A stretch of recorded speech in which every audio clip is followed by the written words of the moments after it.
I'm Sean Hare here with the Western Journal, and we're at Turning Point's event here in Phoenix, the Young Latino Leadership Summit. And I've got Jesse Hogan and David Basuto with me. And I just want to talk to them a little bit about why you're here. You got to speak just a few minutes ago to a room full of people that seemed really excited to hear you. So if you don't mind telling our audience, what are you doing here, and what's you lead the Lexit movement, right? Yeah. So tell me about that. Well, me and David, we founded the Lexit movement. We're trying to reach the Latino community.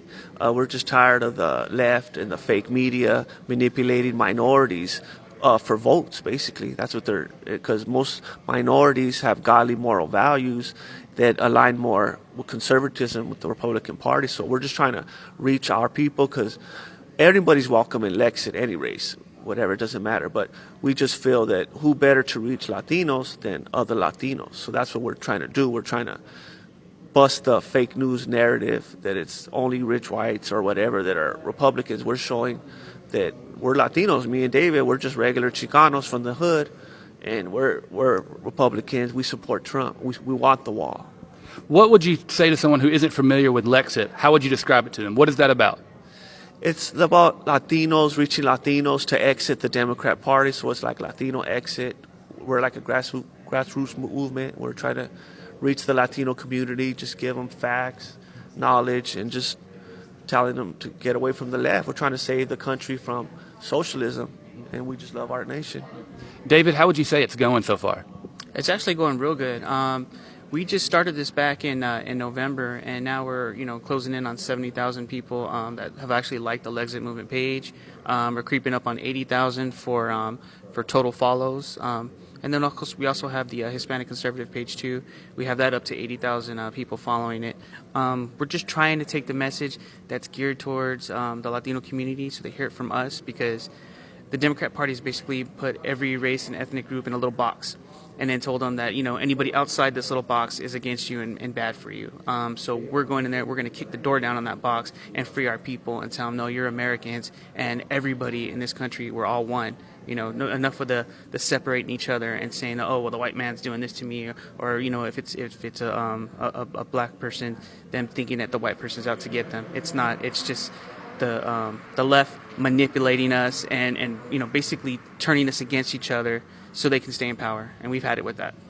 What do you feel like as far as obstacles within the Latino community? What are some obstacles that you've run into as far as maybe some hesitance or people not sure about whether or not they should, in fact, leave the Democratic Party? A lot of it is going to be peer pressure from other Latinos that have been basically all been indoctrinated in the liberal school system. A lot of Latinos, watch Univision, watch Telemundo, and of course they have their own narrative that they're trying to do, and they're basically just telling them that, like, no, you can't. If you do go to the other side, that you're betraying your own race and all that. And we're trying to show them that no, that's not true. You can be for legal immigration and be against illegal immigration and not be a race traitor and still care about your own people. That term race traitor, what does that mean to you? I've heard it mentioned a few times in the conference. Describe what that means for our audience. Honestly, I mean, the way they portray it is a race traitor is anybody that just doesn't follow the liberal narrative or what the the mainstream way of thinking is for Hispanics, and we're trying to show them that that's not true. You can be conservative and still love your culture, love your your ethnicity, and still be for your people, but be a proud American. If you were talking to a Latino who was apolitical, they hadn't been informed one way or the other about the politics, they've just been in America long enough to know, hey, if I'm a Latino, I'm supposed to vote this particular way. If they were to ask you, what does it mean, David, to be a conservative? What does that even mean? How would you answer that? Honestly, to be a conservative means that you are for moral values that Latinos are raised with. We're family oriented. We're not for abortion.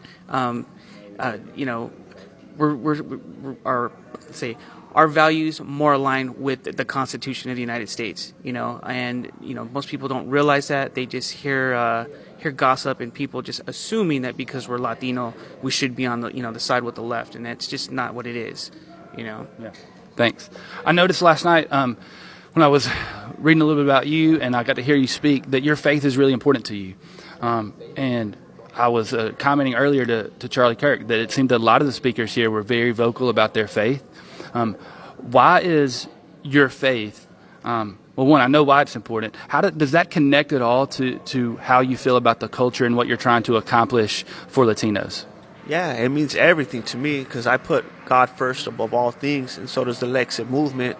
We're always God-centered. We go, and then it to the Latinos because, like David said, most Latinos, most minorities are God-fearing people. We love God, so we're just trying to get them to vote their godly values, to vote their conscience, because mostly all the democratic policies and all that is against our godly values. So we're trying to just get the people to vote their godly values. That's what we're trying to do.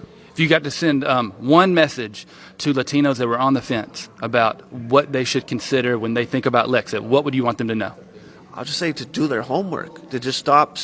First one is stop watching the fake media. And like I said, like David said, the Spanish channels, a lot of people don't know, they could be as bad as CNN. And all the Spanish channels are totally bad, fake news. So the first thing I would tell them is to stay away from the fake news and then start doing their homework, start researching, because that's what I did, because I was a Democrat my whole life. And then until when I turned Christian, and then I started learning about God, and then I started seeing they were against Christianity, all my values, basically. So that prompted me to start doing my homework on the Democratic Party, and then during that time, that's when I left and I walked away. So that's why I encourage them to do their homework and stay away. Like David said, the university, that to me, that's the biggest things is the fake media is manipulating them. The school system, the teachers and the professors are indoctrinating left-wing ideology, and then Hollywood and the celebrities are manipulating our people. So we're just trying to tell them that's all. Stop falling for the lies from the left wing and the Democrat, and just do your homework and vote your godly values. Thanks. If someone wants to learn more about Lexit, what do they need to do? You guys can find us on Facebook at Lexit Movement, also on on Instagram, Lexit Movement, and especially on Twitter. Jesse has the Lexit Movement Twitter account, and then mine is David Basulto, the Hispanic Conservative. You can follow us both. All right, thank both of y'all for your time. I really appreciate it. If you're tired of the fake news, westernjournal.com. I'm Sean Hare. Thank you.